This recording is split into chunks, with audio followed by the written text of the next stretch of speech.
અમારી આ સાવણી બંધ થવાની નથી અને અત્યારે થોડોક વરસાદની આગાહી એટલે અમે શાંતિ રાખી છે. પછી આપણે કેટલા સારા 10 લાખ માણે મુલાકાત લીધી ને, તમામને ભેગા કરવાના, પછી આપણે આગળ નિર્ણય કરવાનો શું કરવો.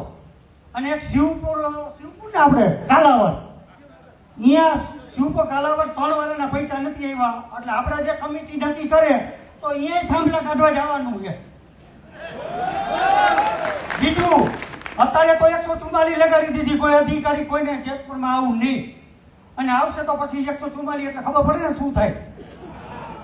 બીજું કે હવે આપણે સાવણી બંધ કરવાની નથી. આ વરસાદી થોડુંક મોડું ભલે થાય પણ આપણે 144 લગાડી દીધી અને કોઈ સાવણી બંધ થવાની. 10.5 લાખ માણા ભેગા કરીને પછી આગળ કાર્યક્રમ કરવાનો અને સરકારને જોવાનું જે કરવું એ કરી લઈએ. પછી હવે આપણે ખરાબ ઉપાડવાના જે 10.5 લાખ માણા ભેગા થઈ આ નક્કી. અને કાઢા નથી પડ્યા, કોઈ બીવાનું નથી, કરવાનું છે. હક લેવો હોય અને થાંભલા લઈ જાવ, આપણે વાવા માંડો, બે જ કરવાનું છે બસ.